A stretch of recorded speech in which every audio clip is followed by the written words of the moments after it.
Gue setuju Habib Jafar masuk surga. Yang pertama gue pengen tanya, surga dan neraka itu bener ada gak? Oke, siapa dulu nih?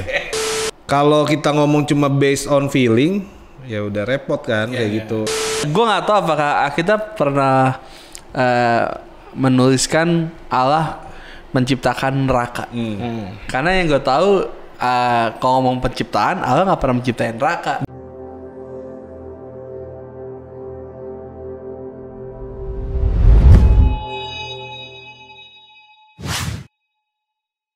Tel Talk, teologi berbicara, bicara teologi. Oke.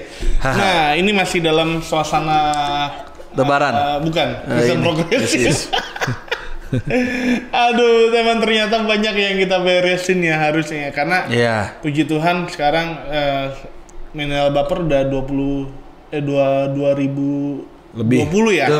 2020 subscriber, terima kasih yang udah subscribe. 2200 subscriber, terima kasih. Dan artinya kita harus bertanggung jawab terhadap penonton-penonton dan termasuk ajaran-ajaran. Iya, kita nggak mungkin kasih yang sesat-sesat. Betul. Bagi yang sudah subscribe, thank you banget. Yes. Tetap dukung. Terima kasih. Love you. Tetap dukung channel ini supaya kita lebih semangat lagi untuk kasih pengajaran-pengajaran daripada iman Kristen. Oke, nah teman-teman bersama Bar, hari ini kita akan ngebahas yang salah satu yang kemarin yang Brian bilang tentang surga dan neraka. Dia sempat bahas tentang surga dan neraka.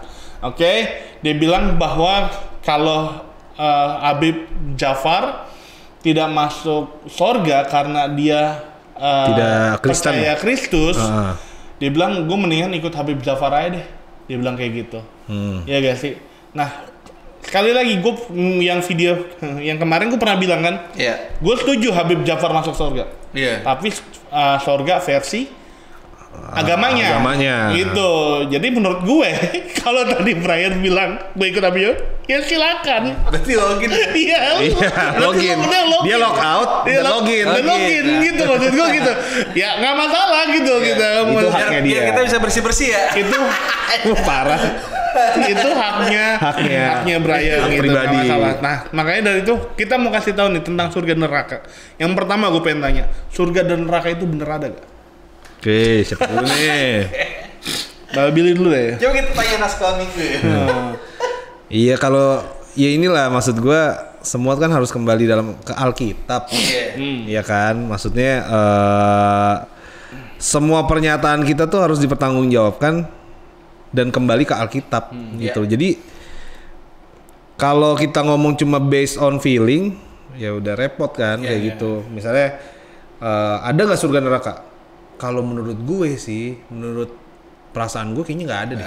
Nah itu kan repot ya. Nah makanya sekarang ini kembali ke Alkitab. Apa yang Alkitab bilang, ya kan? Apakah ada surga? Apakah ada neraka? Nah pertama dari neraka dulu. Barang siapa menyesalkan salah satu, ini di Markus 9 ayat, gue langsung ke 43 dan 44 lah ya. Dua ayat ini di Markus 9 ayat 43 dan 44. Dan jika tanganmu menyesatkan engkau, penggalah, karena lebih baik engkau masuk ke dalam hidup dengan tangan kudung daripada dengan utuh kedua tanganmu dibuang ke dalam neraka. Oke, ke dalam api yang tak terpadamkan. Di tempat itu ulatnya tidak akan mati dan apinya tidak akan padam. Oke, nah kita lihat di bahasa aslinya Markus 9 ayat ke 43 ya. Markus 9 ayat 43. Oke. Kalau bahasa aslinya itu Gena.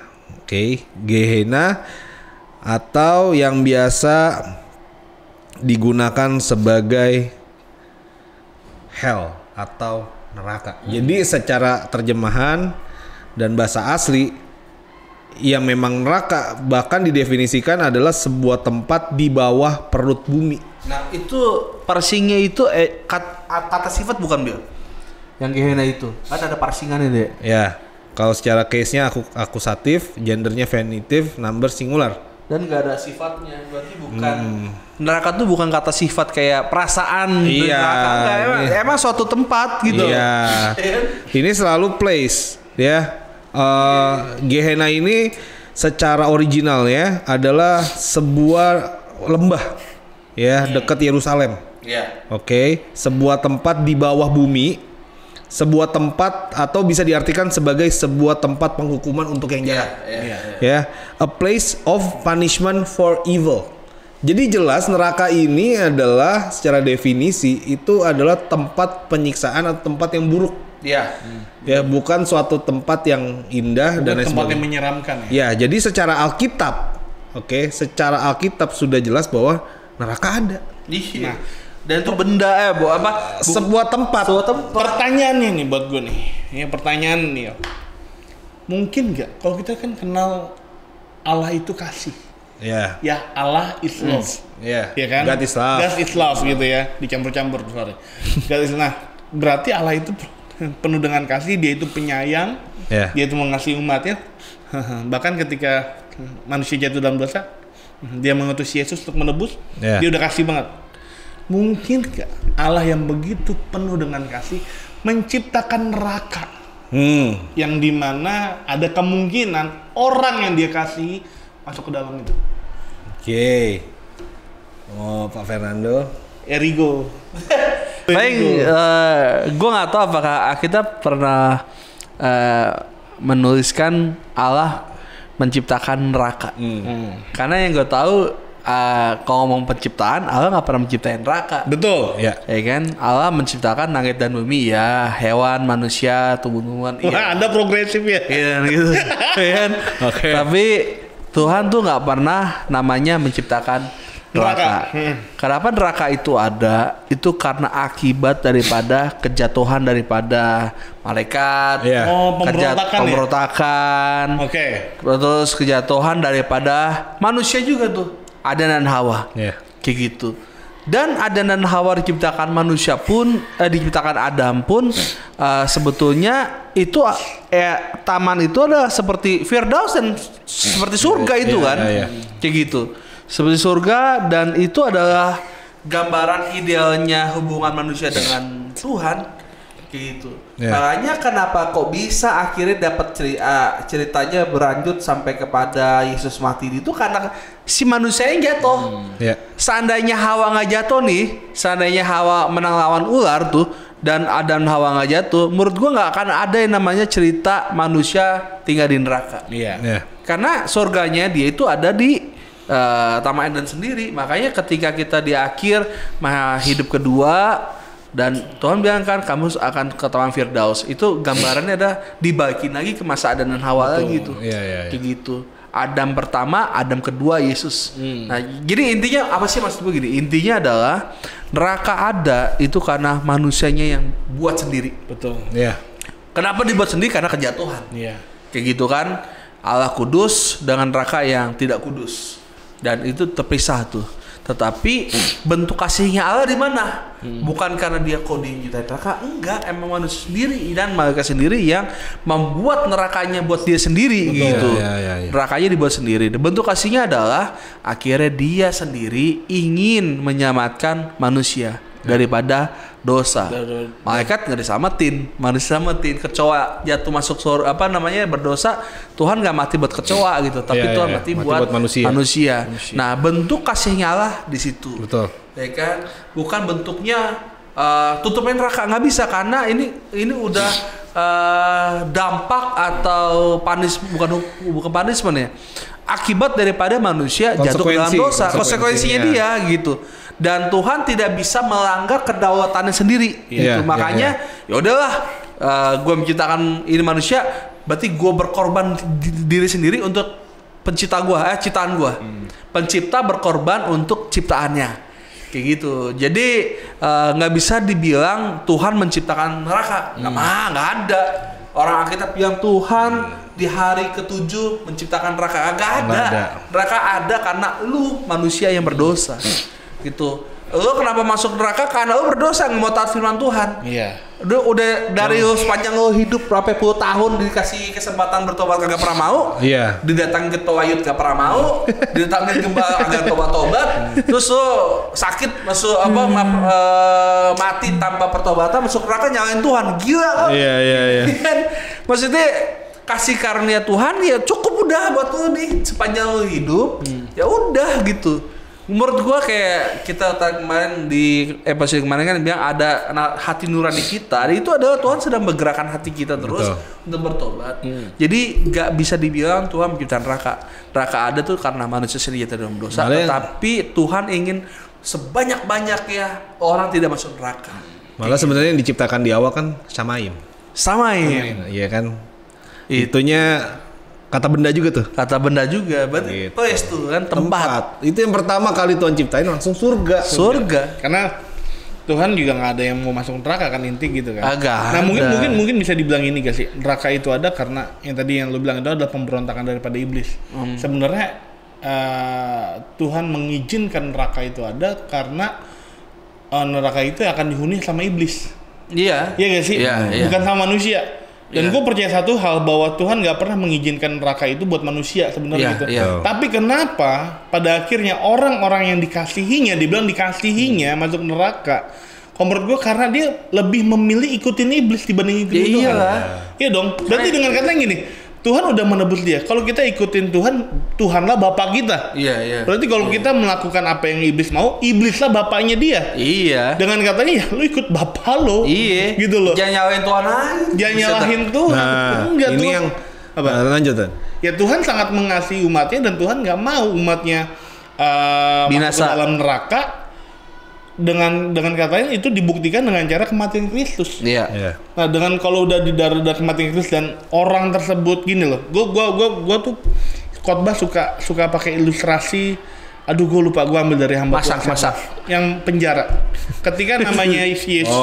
Ketika Yesus belum mati di kayu salib, kita tuh masih dalam penjaranya dosa. Iblis. Kita ngelakuin apa yang iblis mau. Nah, ketika Yesus mati, penjara itu kan kebuka. Nah, kita ada 3 pilihan. Tetap stay dalam penjaranya iblis, tetap ngelakuin kejahatan, ngelakuin apa yang iblis mau, atau kita keluar, berhenti melakukan dosa, jadi orang baik. Gue setuju nih. Nah, lalu yang ketiga, kita pilihannya adalah keluar dari penjara iblis, masuk ke dalam penjaranya Tuhan. Jadi selain dia berhenti melakukan dosa, dia melakukan kehendak Tuhan dalam kehidupannya ketika dia terima keselamatan. Nah, kalau orang kenapa bisa masuk neraka? Karena ketika penjara dibuka, dia tetap stay di sini. Ya kan? Atau dia keluar nggak mau ngelakuin kehendak Tuhan, ngelakuin kehendaknya sendiri yang menurutnya dia baik. Nah, gitu. Ada istilah di Alkitab tuh agorazo kalau nggak salah. Itu di ayat berapa tuh ya? Itu ke orang Yahudi tuh agorazo itu menceritakan di pasar budak itu Tuhan tuh seperti orang membeli 1 Korintus 6. 1 Korintus 6. Itu bahasa agorazo ya. Nah, itu kita tuh dibeli itu dari pasar budak itu. Nah, setelah dibeli, memang kita sudah bebas sama Tuhan kita sebelumnya nih. Betul. Tetapi ketika lo keluar, lo bukannya bebas karena bebas maunya asik lu bebas dari Tuhan lu sebelumnya. Enggak, lu sekarang ada di dalam tuannya Tuhan gitu. Lu jadi budaknya Tuhan. Gitu. Pasar budak dosa. Nah, makanya tadi dibilang Ino kan banyak orang yang emang dia udah keluar dari penjara, tetapi dia mau hidup bebas aja udah. Semaunya sendiri gitu. Semaunya sendiri tanpa masuk ke dalam penjara Tuhan bisa dibilang.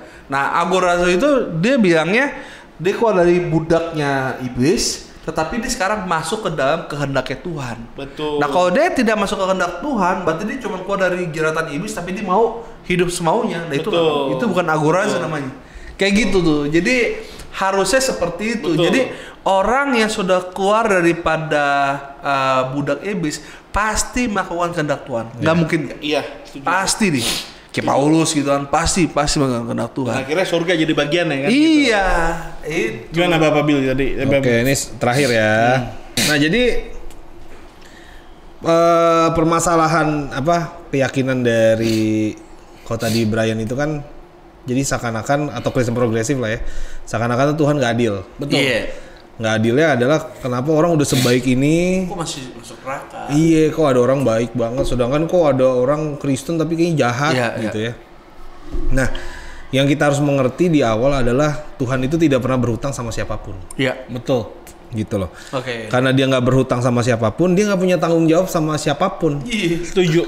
Karena yang dari awal berbuat dosa, jadi kan ada teologi yang berkata bahwa sebelum kejatuhan itu adalah perjanjian kontrak kerja. Jadi makanya kalau bisa dibilang, kalau lo makan nih buah, lo sentuh aja lo mati. Tapi kalau misalnya lo nggak sentuh, istilahnya gitulah ya, lo akan dapat kehidupan kekal dan lain sebagainya, gitu loh. Nah, itu kan kontrak.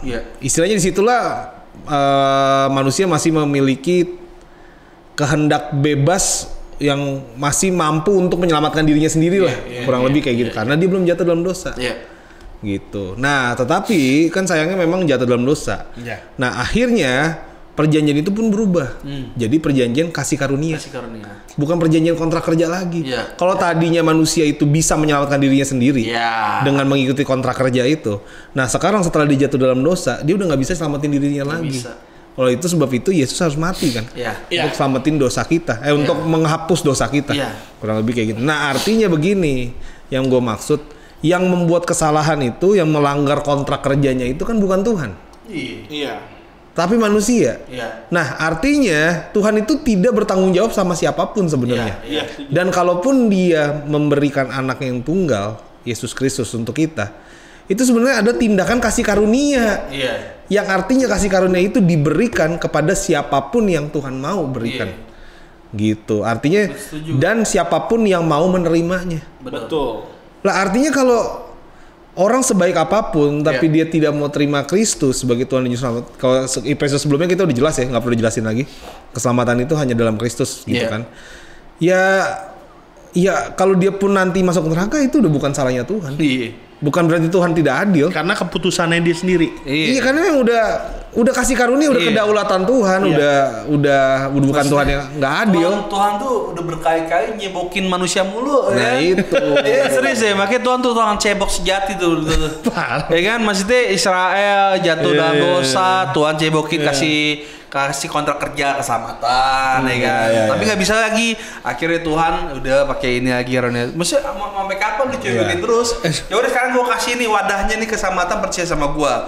Oh mau datang, selamat nggak datang, ya udah. Kayak gitu. Jadi terus masih mau ngotot lagi kan gila. Nah, itu masih bilang Tuhan nggak adil. Gue mau pindah ikut sana aja deh. Silakan. Ya silakan sih, cuman ya nggak gitu. Alkitab nggak pernah ngajarin.